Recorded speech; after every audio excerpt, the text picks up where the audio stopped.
क्या तुमने कभी खुद से सच में पूछा है, मैं क्यों जी रहा हूं? न सिर्फ खाने, सोने, कमाने और मर जाने के लिए, बल्कि वास्तव में क्यों? जब रात को सब सो जाते हैं और तुम्हारा मन शांत होता है, तब एक सवाल अंदर से उठता है, क्या बस इतना ही जीवन है? यही सवाल एक समय अर्जुन के मन में भी उठा था, जब वो युद्ध भूमि में खड़ा था। उसके सामने अपने ही लोग थे, अपने ही रिश्ते थे, और उसका मन कांप उठा। उसी क्षण भगवत गीता का ज्ञान शुरू हुआ, और वही ज्ञान आज तुम्हारे लिए भी है।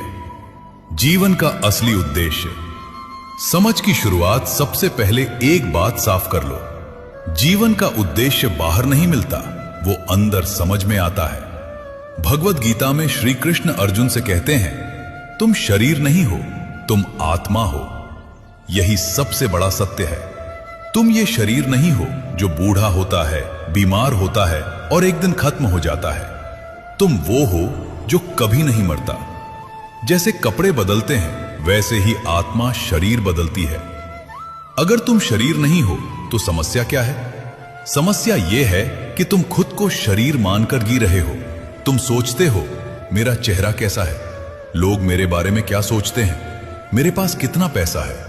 लेकिन ये सब शरीर से जुड़ी बातें हैं, और जब तुम शरीर से जुड़कर जीते हो तो तुम्हारा जीवन हमेशा डर, चिंता और असंतोष से भरा रहता है।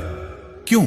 क्योंकि शरीर नश्वर है, और जो चीज नश्वर है उसमें स्थायी सुख कभी नहीं मिल सकता। असली दुख कहां से आता है?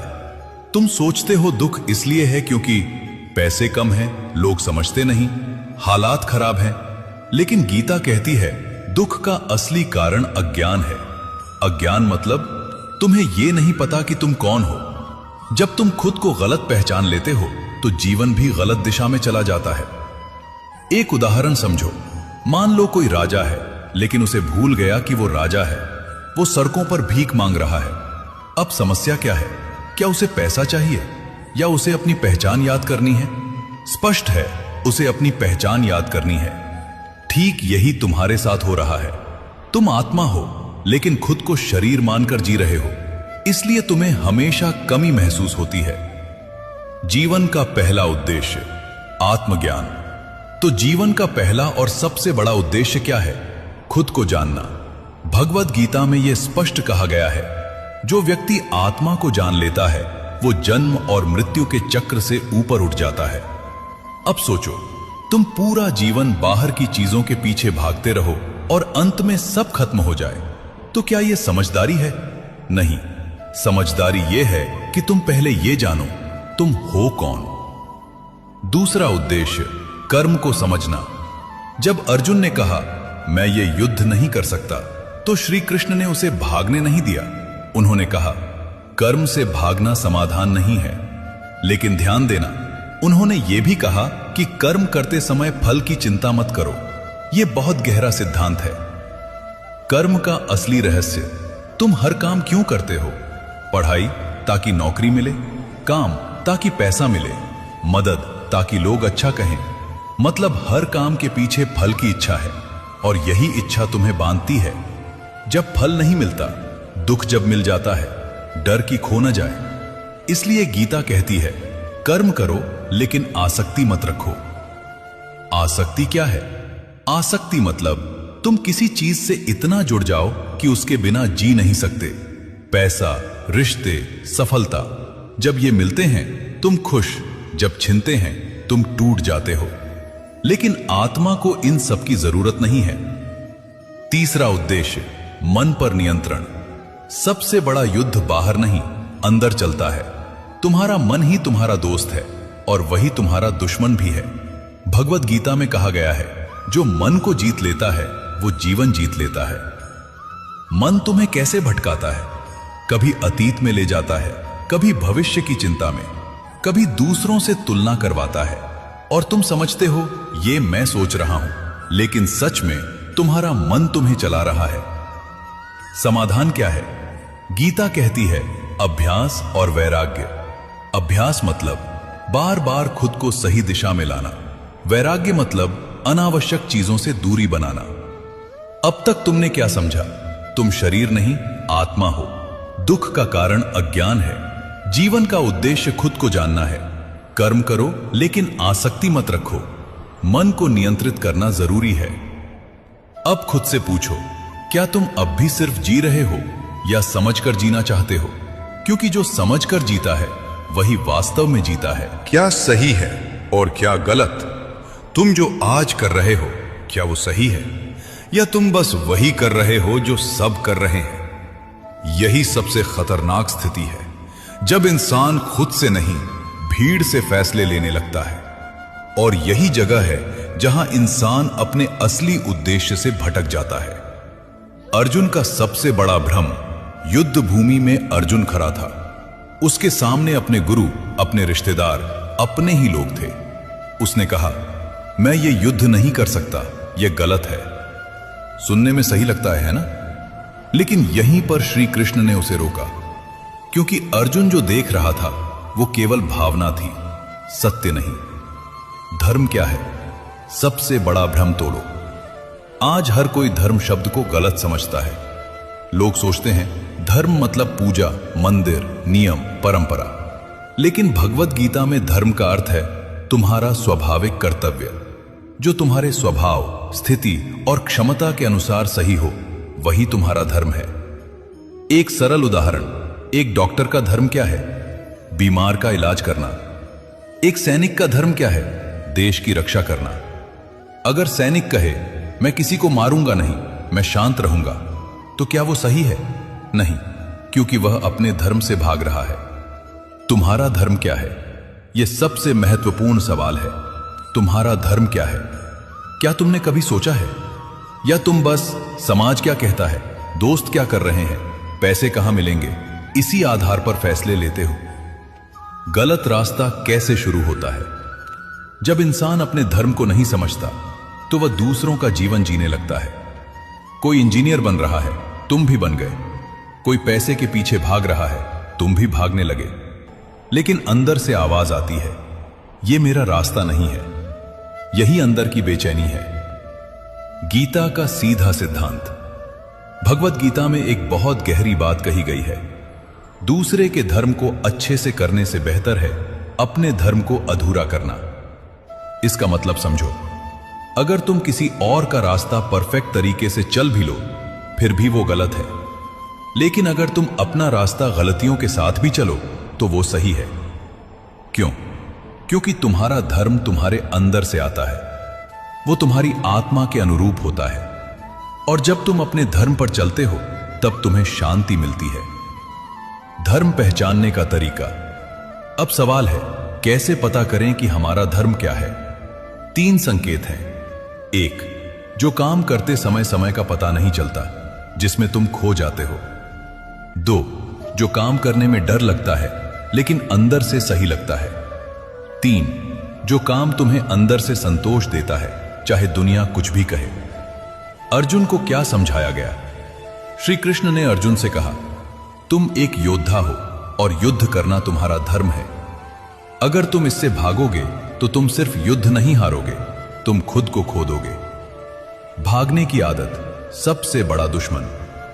आज हर इंसान भाग रहा है, मुश्किल से, जिम्मेदारी से, सच्चाई से। लेकिन गीता कहती है, भागना समाधान नहीं है।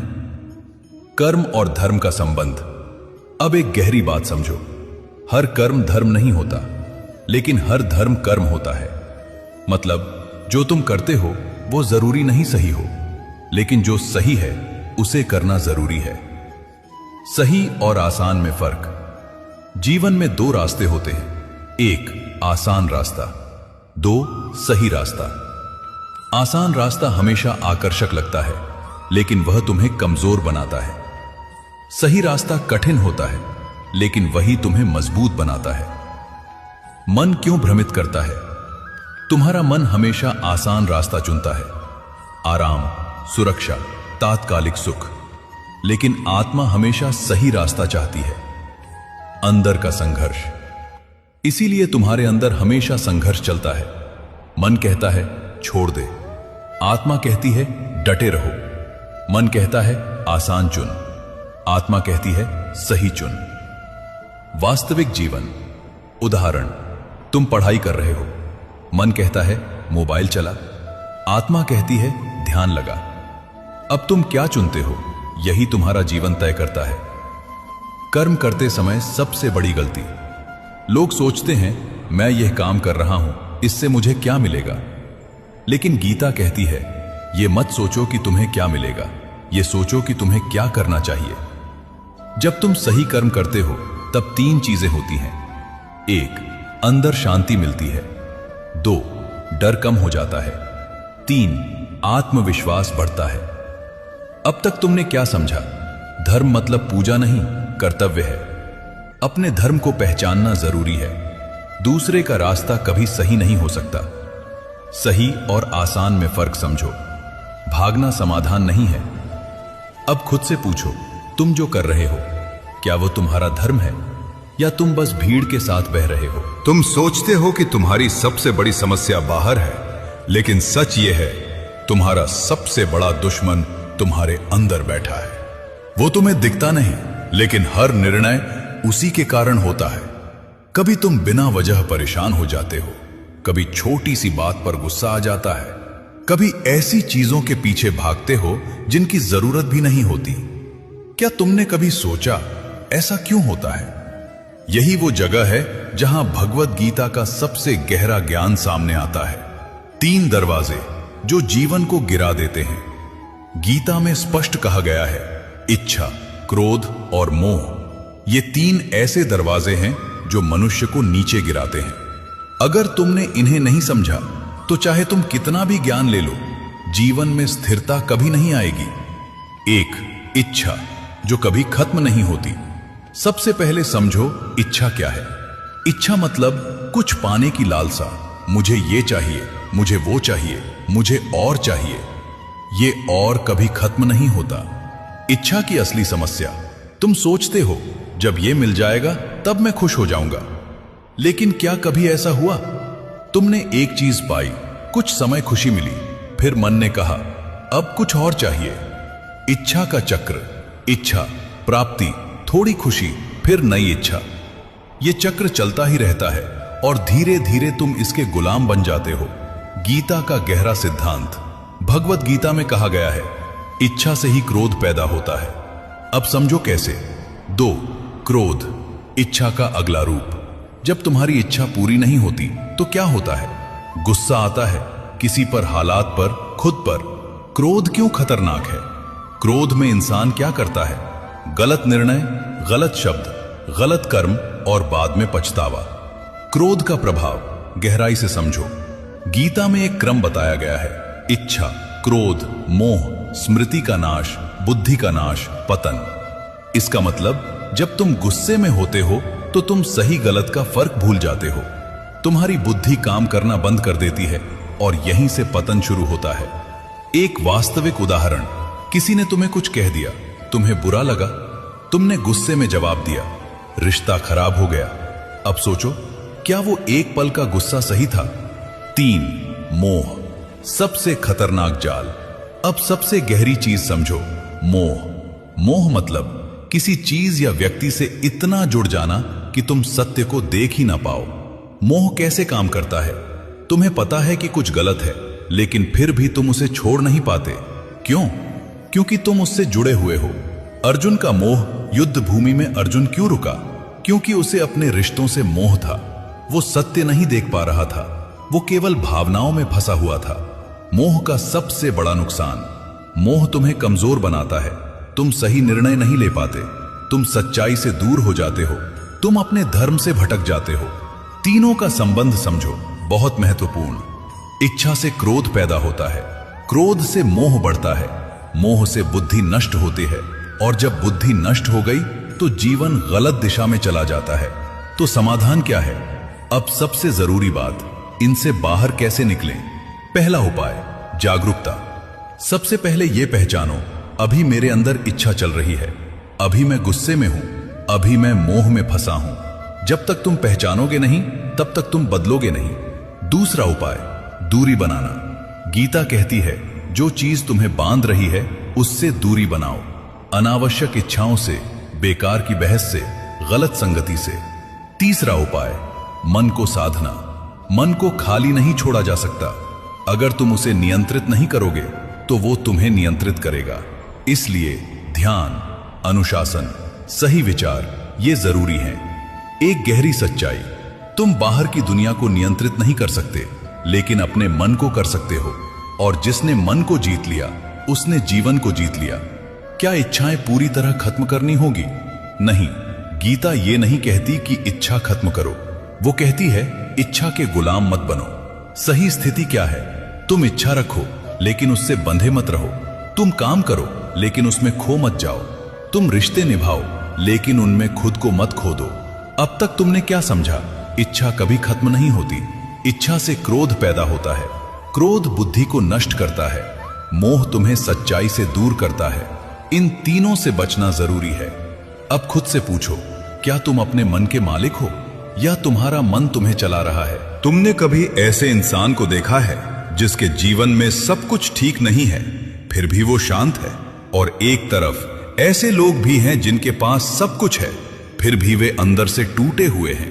अब सवाल उठता है, शांति बाहर की स्थिति से आती है या अंदर की स्थिति से?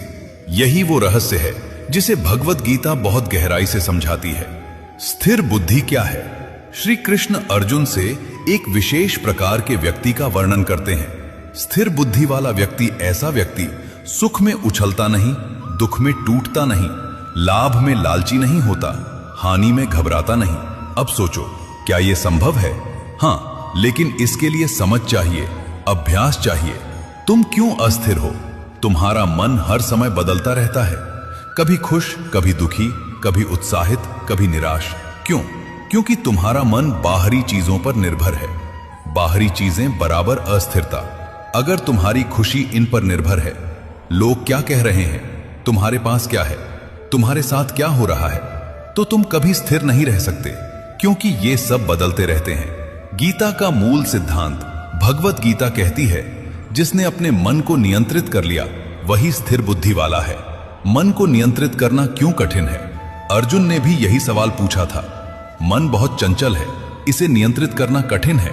और यह बिल्कुल सच है। मन हवा की तरह है, तुम उसे पकड़ नहीं सकते, लेकिन समाधान भी दिया गया है। श्री कृष्ण ने कहा, अभ्यास और वैराग्य। तुमने ये पहले भी सुना, लेकिन अब इसे गहराई से समझो। अभ्यास, बार बार सही दिशा में लौटना।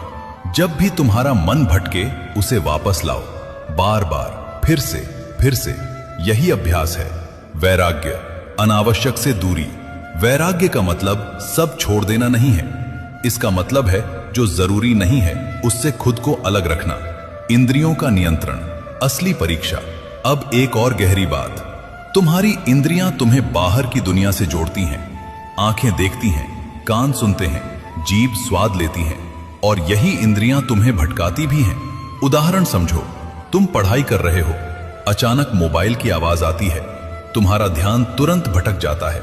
यह इंद्रियों का खेल है। स्थिर बुद्धि वाला व्यक्ति क्या करता है? वो अपनी इंद्रियों को नियंत्रित करता है। जैसे कछुआ अपने अंगों को अंदर खींच लेता है, वैसे ही वो जरूरत पड़ने पर खुद को नियंत्रित कर लेता है। सुख और दुख का वास्तविक अर्थ। तुम सोचते हो सुख बराबर अच्छा अनुभव, दुख बराबर बुरा अनुभव, लेकिन गीता कहती है दोनों अस्थायी हैं। गहरी समझ, सुख आएगा चला जाएगा, दुख आएगा चला जाएगा। अगर तुम इन दोनों से ऊपर उठ गए तो तुम स्थिर हो जाओगे। समता, जीवन की सबसे बड़ी शक्ति। समता का मतलब है हर स्थिति में समान रहना, जीत में भी शांत, हार में भी शांत। यह क्यों जरूरी है?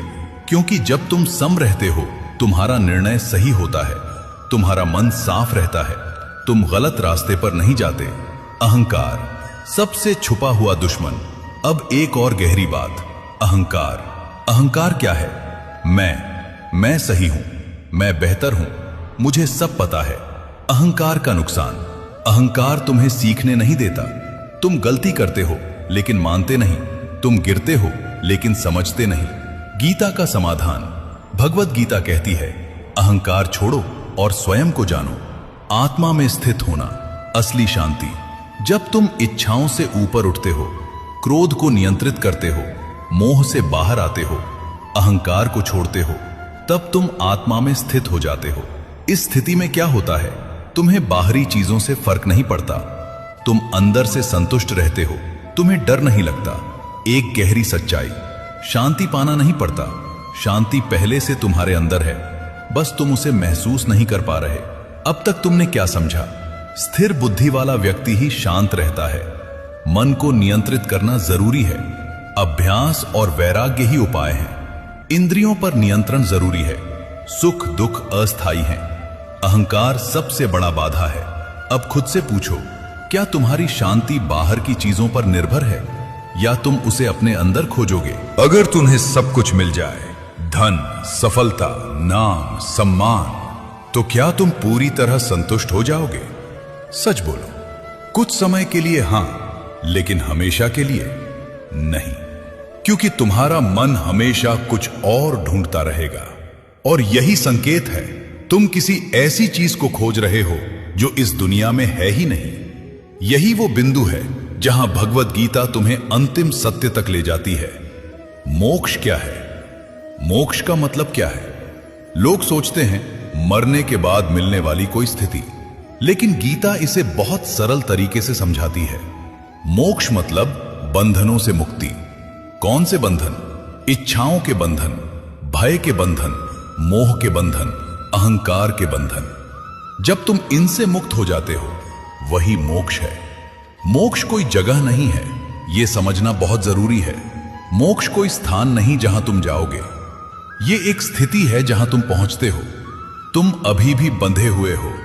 तुम सोचते हो तुम स्वतंत्र हो, लेकिन क्या सच में? तुम दूसरों की राय से प्रभावित होते हो, तुम इच्छाओं के पीछे भागते हो, तुम डर के कारण फैसले बदलते हो, तो स्वतंत्रता कहां है? गीता का अंतिम संदेश। भगवत गीता में श्री कृष्ण कहते हैं, सभी धर्मों को त्याग कर मेरी शरण में आओ। इसका मतलब क्या है? क्या सब कुछ छोड़ देना है? नहीं, इसका वास्तविक अर्थ समझो। इसका मतलब है अपने अहंकार को छोड़ो, अपने भ्रम को छोड़ो, अपने डर को छोड़ो और सत्य को स्वीकार करो। समर्पण, सबसे ऊंचा स्तर। समर्पण का मतलब हार मानना नहीं है, समर्पण का मतलब है सत्य को स्वीकार करना। जब तुम समर्पण करते हो, तुम्हारा डर खत्म हो जाता है, तुम्हारा भ्रम टूट जाता है, तुम्हें स्पष्टता मिलती है। कर्म, ज्ञान और भक्ति, तीन रास्ते। गीता तीन रास्ते बताती है। 1.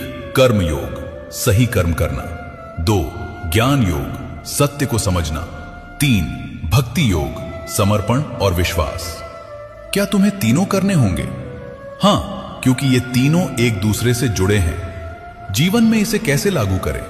अब सबसे महत्वपूर्ण सवाल, ये सब ज्ञान सुन लिया, अब करना क्या है? खुद को पहचानो। हर दिन खुद से पूछो, मैं कौन हूं? शरीर नहीं, आत्मा। सही कर्म करो, जो सही है वही करो, चाहे कठिन हो। परिणाम छोड़ दो, काम करो, लेकिन फल की चिंता मत करो। मन को देखो, जब भी इच्छा, क्रोध, मोह आए, उसे पहचानो। शांति अंदर खोजो, बाहर नहीं, अंदर। जीवन का अंतिम उद्देश्य, अब पूरे ज्ञान को एक लाइन में समझो।